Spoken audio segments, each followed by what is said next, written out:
D में आपको कुछ इस तरीके का क्वेश्चन पूछा गया है, that is what is the angular speed acquired by the coil when it has rotated bye 90 degree.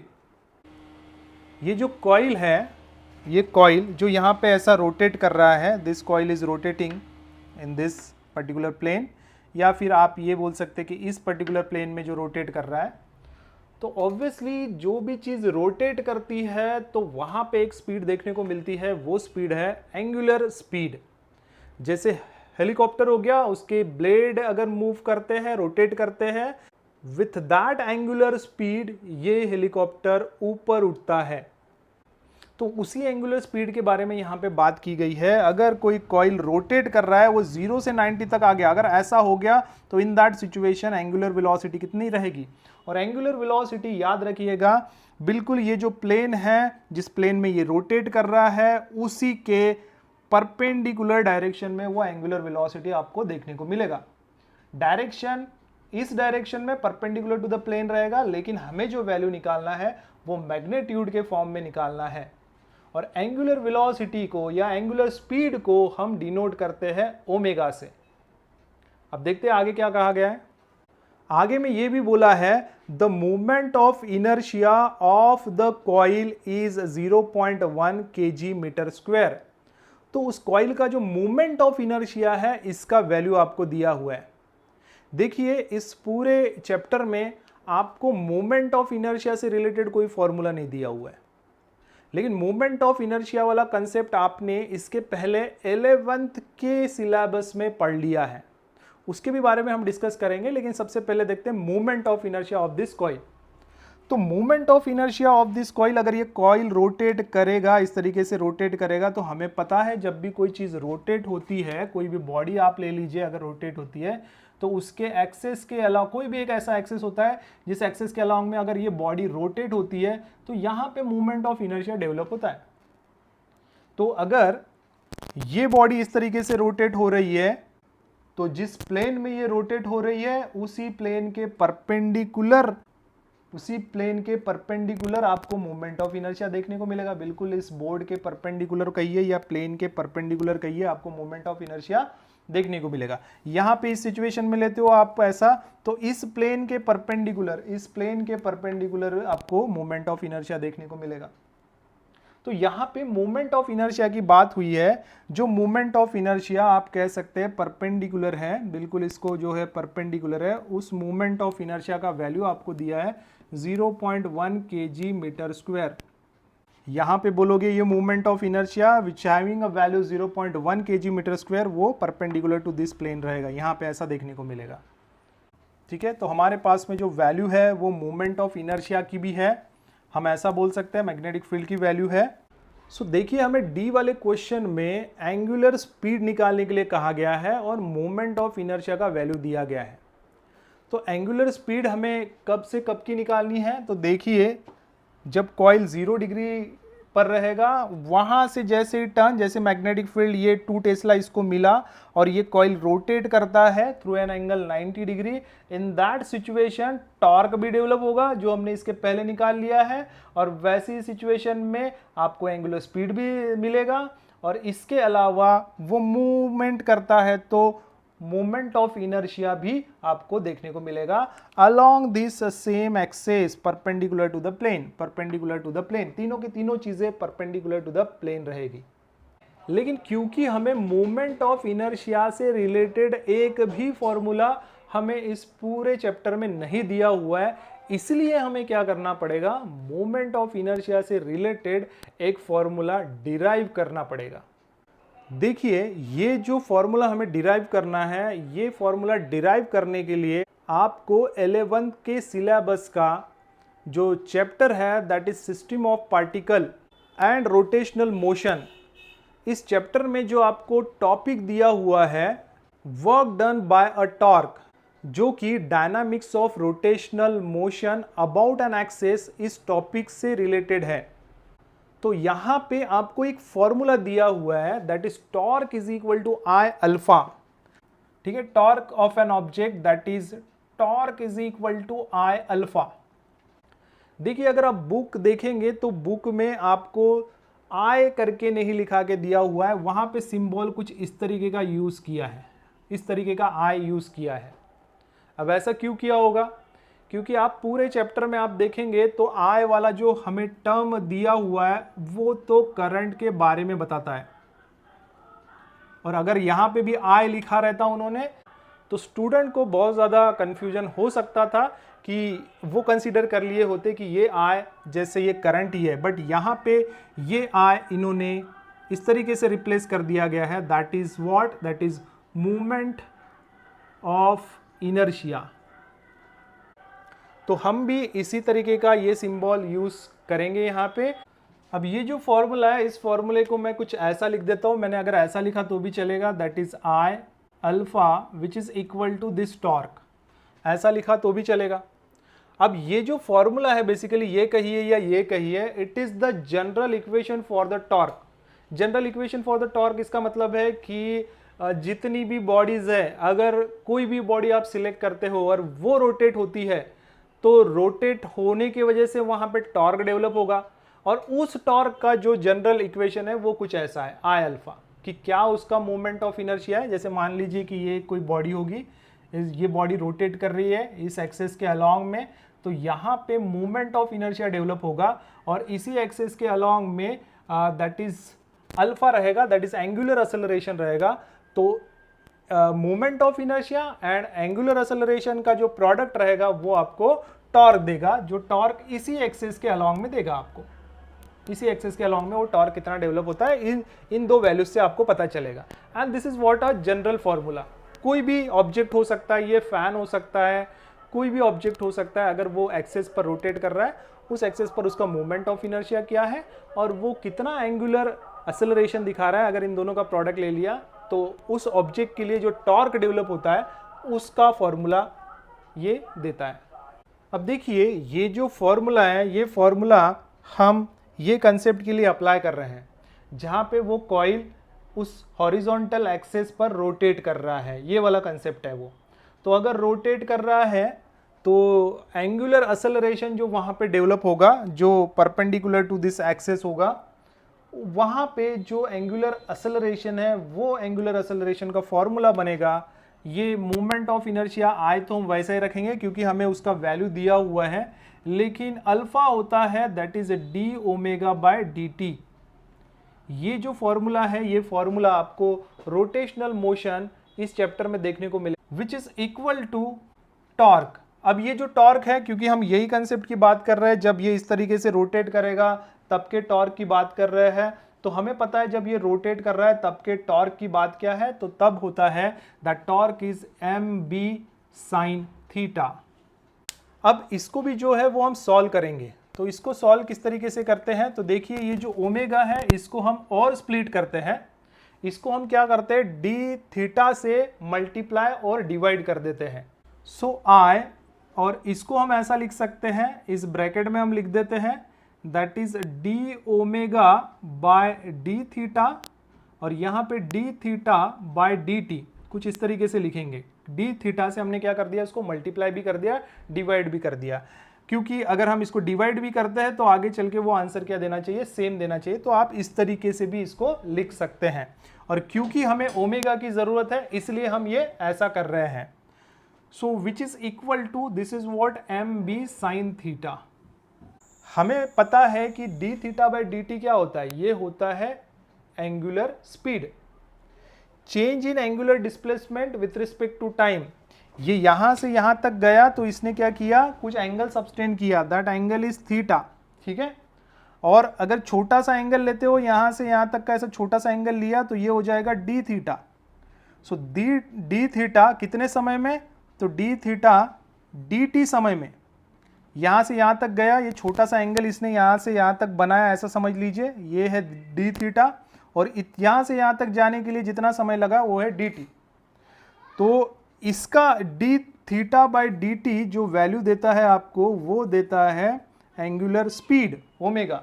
सो यहां पे हम ऐसा लिख सकते हैं that is I multiplied by D omega by D theta into, इसकी जगह पे आएगा ओमेगा, कुछ इस तरीके से, is equal to M B sine theta. अब इसको सॉल्व करते हैं, इसको कुछ इस तरीके से लिख सकते हैं हम, that is omega into D omega, that is I into omega into D omega which is equal to, इस डी थीटा को मैं उधर लेके जाता हूं तो ये बनेगा M B sine theta into D theta. अब हम इसे क्या करेंगे, इंटीग्रेट करेंगे, इंटीग्रेट करेंगे विथ प्रॉपर लिमिट। तो लिमिट कौन से है इसके, देखिए ये जो कॉइल का मूवमेंट हुआ है, ये कॉइल का मूवमेंट फ्रॉम 0 टू 90 तक हुआ है, इसलिए इसकी जो लिमिट बनेंगे फ्रॉम 0 टू 90 बनेंगे। तो हम इसको इंटीग्रेट कर देते हैं। अभी इंटीग्रेट क्यों कर रहे हैं, देखिए D theta by D T आपने इतना सा लिया था और इतने से के लिए जो एंगुलर वेलोसिटी आएगा वो डी ओमेगा आएगा, इतने से के लिए डी ओमेगा आएगा। लेकिन आपको यहां से यहां तक के लिए एंगुलर स्पीड चाहिए, यहां से यहां तक के लिए एंगुलर स्पीड क्या होगा, तो टोटल ओमेगा। तो इस टोटल ओमेगा को लाने के लिए आपको क्या करना पड़ेगा, डी ओमेगा को क्या करना पड़ेगा, इंटीग्रेट करना पड़ेगा बेसिकली। तो उससे आपको जो है वो कंप्लीट ओमेगा मिलने वाला है। मतलब ये ओमेगा डी ओमेगा को आपको इंटीग्रेट करना है और इधर में आपको थीटा डी थीटा को आपको इंटीग्रेट करना है। थीटा जो रहेगा, ये डी थीटा अगर आप कहोगे तो ये छोटे से एंगल के लिए हो जाएगा और कंप्लीट थीटा जो होगा वो पूरे यहां से यहां तक के लिए कंप्लीट थीटा हो जाएगा। तो आई होप आपको समझ में आ रहा होगा। तो इसको इंटीग्रेट कर देते हैं, integrate above equation with proper limit, और ये लिमिट्स है हमारे, ये इंटीग्रेट हम कर रहे हैं फ्रॉम 0 टू 90 और ये है I into omega into D omega और यहाँ पे हो जाएगा that is 0 to 90 M B sine theta into D theta. कुछ इस तरीके से आपको लिखना पड़ेगा। अब इसको भी हम सॉल्व करते हैं। देखिए ये जो आई है ये मोमेंट ऑफ इनर्शिया है और वो एक कांस्टेंट टर्म है, ठीक है। अगर ये ऐसा रोटेट करेगा तो यहाँ पे मोमेंट ऑफ इनर्शिया, इस कॉइल का मोमेंट ऑफ इनर्शिया जब भी रोटेट करेगा तो वो वैल्यू आपको दिया हुआ है जो कि एक कांस्टेंट वैल्यू रहेगा। तो ये कांस्टेंट जो है इंटीग्रेशन के बाहर निकल के आएगा। तो इसको हम कुछ इस तरीके से लिख देते हैं, that is I integration 0 to 90, ये बनेगा, यहां पे भी देखिए ये m और b ये भी कांस्टेंट टर्म है जो बाहर निकल के आएंगे इंटीग्रेशन के। सो इसको आप लिखते हैं एम बी और ये इंटीग्रेशन होगा 0 to 90 which is sine theta into D theta. कुछ ऐसा आप लिख सकते हैं। देखिए इसके लिए हम फॉर्मूला यूज करेंगे, ये integration of x raise to the power n dx which is equal to, ये होता है x raise to the power n+1 divided by n+1, ये फॉर्मूला होता है। अब अगर यहाँ पे लिमिट है, मान लीजिए a टू b अगर ऐसे लिमिट है तो फिर यही फॉर्मूला ऐसा बन के इसके भी यहाँ पे लिमिट लगते हैं, ये हो जाएगा इसका अपर लिमिट b और ये हो जाएगा इसका लोअर लिमिट a। तो अगर लिमिट के फॉर्म में दिया है तो आपको ऐसे फॉर्म में लिखना है। तो नेक्स्ट फॉर्मूला हमारा कुछ ऐसा है, ये integration of sine theta D theta, ये देगा आपको कॉस थीटा। और अगर इसके लिमिट लगे हुए फ्रॉम a टू b तो आप यहाँ पे भी लिमिट लगा सकते हैं, इसके अपर लिमिट b और लोअर लिमिट a। तो सेम ये दो फॉर्मूले अभी यहाँ पे आपको अप्लाई करने हैं। तो moment of inertia this is I और यहाँ पे इसको आप लिख सकते हैं, देखिए यहाँ पे x के लिए x आया है तो वैसे ओमेगा के लिए यहाँ पे आना चाहिए ओमेगा। ऊपर में n+1 दिया हुआ है, n+1 मतलब क्या होगा, इसका पावर क्या है उसमें एक ऐड कर दीजिए। तो यहाँ पे पावर क्या है, पावर कुछ नहीं है मतलब 1 है, तो ये हो जाएगा 1+1 दैट इज 2 डिवाइडेड बाय, यहाँ पे भी नीचे में 1+1 पावर कुछ नहीं है मतलब क्या है 1 है, 1+1 2, तो यहाँ पे हो जाएगा 2 और लिमिट लगने वाले हैं। तो a और b limit, upper limit lower limit यहाँ पे लगाया हमने, वैसे यहाँ पे लगाना पड़ेगा, ये हो जाएगा 90 और यहाँ पे हो जाएगा 0। इसको भी सॉल्व करेंगे which is equal to M B, constant है जैसे का वैसा रहेगा। आगे में इसको सॉल्व कर रहे हैं तो कुछ ऐसा लिखना पड़ेगा, ठीक है। Integration of sine theta D theta होता है कॉस थीटा और अपर लिमिट लोअर लिमिट लगेंगे तो अपर लिमिट रहेगा 90 और लोअर रहेगा 0। अब इसको भी हम सॉल्व करते हैं। इसको अगर हम सॉल्व करेंगे तो i को वैसा ही रहने देते हैं और ये हो जाएगा। देखिए यहाँ पे नेक्स्ट स्टेप क्या होती है, तो यहाँ पे ये ओमेगा के जगह पे एक बार अपर लिमिट आएगा, माइनस करके एक बार लोअर लिमिट आएगा, माइनस करके एक बार आपको लोअर लिमिट लिखना पड़ेगा। सेम ऐसा आपको यहाँ पे भी करना पड़ेगा।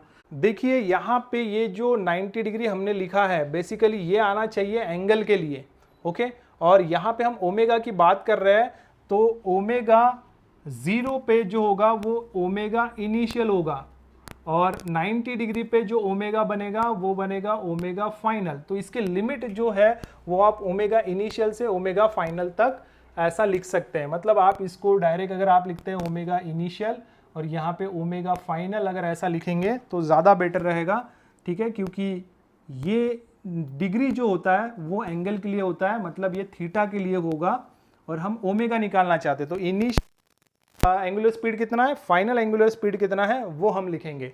तो देखिए फर्स्ट टाइम ओमेगा फाइनल इसकी जगह लेगा, तो ओमेगा फाइनल का square divided by 2 minus next time omega initial का स्क्वायर डिवाइडेड बाय 2, कुछ ऐसा होगा ये वैल्यू, हम ऐसा लिखेंगे, which is equal to M B. अब यहाँ पे जो है आप 0 और 90 डिग्री पुट कर सकते हैं। तो यहाँ पे फर्स्ट टाइम थीटा की जगह लेगा कॉस 90 डिग्री माइनस ये हो जाएगा कॉस, नेक्स्ट टाइम आएगा 0 डिग्री। तो इस तरीके से हमने पहले अपर लिमिट लगाया, माइनस करके लोअर लिमिट वहां पे लगाया, थीटा की जगह वो ले लिया। तो देखिए बहुत ही जनरल बात है कि अगर पहली वाली सिचुएशन है थीटा इज इक्वल टू 0 है, ये सिचुएशन में कॉइल बिल्कुल मैग्नेटिक फील्ड के ही डायरेक्शन में, या मैग्नेटिक मूवमेंट आप कहिए उस कॉइल का, वो मैग्नेटिक फील्ड के ही डायरेक्शन में है। इन दैट केस जो एंगुलर स्पीड रहेगा वो ओमेगा 1 रहेगा, इनिशियल रहेगा। यहाँ पे ओमेगा आई आप बोल सकते हैं, इनिशियल एंगुलर स्पीड है। अब ये इनिशियल एंगुलर स्पीड क्या रहने वाली है, तो पहली कंडीशन में तो वो कॉइल जो रहेगा वो कुछ भी स्पीड नहीं बताएगा, मतलब ओमेगा आई रहेगा 0। और जैसे वो 90 डिग्री पर आ चालू कर दिया तो ओमेगा जो है वो कुछ वैल्यू दिखाएगा, मतलब 90 डिग्री तक ओमेगा की काफी अच्छी वैल्यू रहेगी, ओके। सो ओमेगा इनिशियल जो आप यहाँ पे लिख सकते हैं उसका वैल्यू जो रहेगा वो 0 रहेगा। अगर आप यहाँ पे 0 वैल्यू पुट करते हैं तो टोटल टर्म जो हो जाएगा वो 0 हो जाएगा। तो इसलिए मैं डायरेक्ट ये लिखता हूँ दैट इज आई, यहाँ पे आएगा ओमेगा फाइनल का स्क्वायर डिवाइडेड बाय 2 माइनस, चलो यहाँ पे लिख देते हैं वैल्यू 0, तो ये पूरा टोटल टर्म जो है वो 0 ही मिलेगा आपको सॉल्व करने के बाद में, इक्वल टू एम बी। और ये हो जाएगा, देखिए cos 90 माइनस cos 0, तो देखिए cos 90 जो होता है वो होता है 0, तो यहाँ पे आएगा 0 माइनस cos 0 जो होता है उसकी वैल्यू होती है 1, तो यहाँ पे आप लिख सकते हैं 1। तो ये पूरा जो फॉर्मूला बनेगा ये I, this is what I, omega final इसका square divided by 2 is equal to this is M B, और ये -1 है तो आप यहाँ पे क्या कर सकते हैं, ये -1 से एम बी मल्टीप्लाई करो 0, तो 0 हो जाएगा उसके लिए, लेकिन -1 के लिए वैल्यू रहेगा। इसको अगर इससे मल्टीप्लाई करते हैं तो वैल्यू क्या हो जाएगा, दैट इज -एम बी, कुछ इस तरीके का वैल्यू देगा आपको। अब हमें क्या निकालना है, ये ओमेगा फाइनल निकालना है, ओमेगा फाइनल की वैल्यू, एंगुलर स्पीड निकालना है जब वो रोटेट करता है। तो ये निकालने के लिए आप इस फॉर्मूले को कुछ ऐसा लिख सकते हैं, दैट इज ओमेगा फाइनल का square which is equal to 2 को आप उधर लेके जाइए और आई को आप नीचे लेके जाइए, तो ये बनेगा that is -2mb divided by I. So this is what we get, that is omega final square which is equal to -2mb moment of inertia दिया हुआ है, लेकिन यहाँ पे इन्होंने जो सॉल्व किया है वो कंप्लीटली मैग्नीट्यूड के फॉर्म में किया है। सो मैग्नीट्यूड के फॉर्म में आप इसको ऐसा लिख सकते हैं, that is 2mb divided by I, okay. अब ये फॉर्मूला है हमारे पास में और इसको हम सॉल्व करेंगे। यहाँ पे ओमेगा फाइनल स्क्वायर बोला गया है और हमें तो सिर्फ ओमेगा निकालना है, तो हमें क्या करना पड़ेगा, हमें इसको स्क्वायर रूट करना पड़ेगा। हम बोलेंगे taking square root on both side, दोनों तरफ स्क्वायर रूट करते हैं और दोनों तरफ स्क्वायर रूट करने से हो जाएगा square root of omega final square which is equal to square root of 2mb divided by I. Okay, so omega final का स्क्वायर मतलब ये क्या होगा, square square root cancel, so omega final आपको यहाँ पे मिलेगा which is equal to this is the value, this is the value. आपको इसको सॉल्व करना है। अब हम क्या करेंगे, इसमें डायरेक्ट वैल्यूज पुट कर देंगे। 2 है तो 2 लिखेंगे मल्टीप्लाइड बाय m जो कि मैग्नेटिक मूवमेंट हमने इसके पहले के वीडियो में निकाल लिया था। जो वैल्यू हमें देता है दैट इज 10 और मैग्नेटिक फील्ड ये है, लेकिन ये magnetic field external magnetic field है, ये याद रखिएगा। कॉइल में जो magnetic field at the centre बनता है वो मैग्नेटिक फील्ड नहीं है, तो एक्सटर्नल मैग्नेटिक फील्ड है। ओके, तो एक्सटर्नल मैग्नेटिक फील्ड जो आपको दिया हुआ है वो है 2 टेस्ला, तो मल्टीप्लाइड बाय 2 कर देंगे divided by moment of inertia आपको दिया है 0.1 kg मीटर स्क्वायर, तो यहाँ पे 0.1 कर देंगे। अब इसको सॉल्व करते हैं तो ये वैल्यू रहेगा that is square root of, ये 2 2 4 आप लिख सकते हैं, इंटू ये 10 हो जाएगा, और ये 0.1 को आप कुछ इस तरीके से लिख सकते हैं डिवाइडेड बाय, इसको आप कुछ ऐसा लिख सकते हैं दैट इज 1 इंटू 10⁻⁻1। पॉइंट को अगर आप राइट में शिफ्ट करते हैं तो आप लिखेंगे 10⁻⁻, माइनस आपको लिखना है, और जितना डिजिट आप शिफ्ट करेंगे उतना डिजिट यहाँ पे आएगा। मतलब 1 डिजिट आपने पॉइंट को राइट में शिफ्ट किया, अब ये पॉइंट आया यहाँ पे, 1 पॉइंट हुआ, ये पहले 1 के पहले पॉइंट था, अब ये 1 के बाद में पॉइंट हुआ, तो इंटू 10⁻⁻1 लिखेंगे आगे में। और इसी 10⁻1 को अगर आप ऊपर लेके गए तो ये फॉर्मूला बनेगा स्क्वायर रूट ऑफ 4 इंटू 10, ये +1 रहेगा, और इंटू 10⁻, ये भी जब ऊपर जाएगा तो +1 हो जाएगा, +1 मतलब +2 हो जाएगा। मतलब आप इसको ऐसा लिख सकते हैं स्क्वायर रूट ऑफ 4 इंटू 10⁻², और 10⁻² का मतलब होता है 100, 4 इंटू ये हो जाएगा 100। सो इसको आप सिंपली और स्प्लिट कर सकते हैं, स्प्लिट करेंगे तो आपको मिलेगा कुछ ऐसा, this is square root of 4 into square root of 100। Okay, तो स्क्वायर रूट ऑफ 4 जो बनता है वो बनता है 2, तो that is omega final which is equal to square root of 4 is what 2 into square root of 100 is what, it is 10, so this is 2 10s are 20। तो omega final जो आया है वो है 20। अब ये जो ओमेगा फाइनल है this is our angular speed, यहाँ पे बोला एंगुलर स्पीड निकालो। तो आप ये याद रखिए कि एंगुलर स्पीड जो है वो अगर रोटेशनल मोशन ये चैप्टर में अगर आप जाते हैं तो एंगुलर स्पीड के लिए जो ऐसा यूनिट दिया है वो है रेडियन पर सेकेंड। ठीक है, रेडियन पर सेकेंड, ठीक है। लेकिन अगर आप इसको फ्रीक्वेंसी के फॉर्म में देखते हैं, जैसे आपको बुक में दिया है यहाँ पे फ्रीक्वेंसी के फॉर्म में दिया हुआ है, तो तब आप इसका यूनिट जो है वो आप लिख सकते हैं दिस इज 20, और यहाँ पे रहेगा डिवाइडेड बाय, या पर सेकेंड आप बोल सकते हैं, पर सेकेंड कहो, या फिर सेकेंड इनवर्स आप बोल सकते हैं, और सेकेंड इनवर्स बोल सकते हैं। तो 20 सेकेंड इनवर्स, इतना एंगुलर फ्रीक्वेंसी कहो आप यहाँ पे, या एंगुलर स्पीड कहो, ये जब कॉइल यहाँ से यहाँ तक 90 डिग्री मूव करेगा तो ये वाली सिचुएशन में जो एंगुलर स्पीड आपको, या एंगुलर स्पीड कहो या एंगुलर फ्रीक्वेंसी कहो, वो आपको मिलेगा 20 सेकेंड इनवर्स या 20 रेडियन पर सेकेंड। अब एग्जाम पॉइंट ऑफ व्यू आप ये पूरा जो है वो सॉल्व मत करिए, ये डेरिवेशन हो गया एक तरीके का जो सॉल्व करने की आई थिंक ज़रूरत नहीं रहेगी, लेकिन आप डायरेक्ट क्या करिए, ये फॉर्मूला याद कर लीजिए और ये फॉर्मूला आप एग्ज़ाम में भी यूज़ करिए। बस आप फॉर्मूले में वैल्यू पुट कर देना है और उसको कैलकुलेट करते हुए आंसर निकालना है। सो आई होप स्टूडेंट्स आपको ये न्यूमेरिकल कंप्लीटली समझ में आया होगा। अगर न्यूमेरिकल अगर आपको समझ में आता है तो वीडियो को लाइक करना बिल्कुल भी ना भूलिए, चैनल को सब्सक्राइब करिए, और आप इस वीडियो को अपने फ्रेंड के साथ में भी शेयर करिए ताकि उनको भी इसका इन्फॉर्मेशन मिल सके। तो आज के लिए बस इतना ही, मिलते हैं नेक्स्ट वीडियो में। Thank you.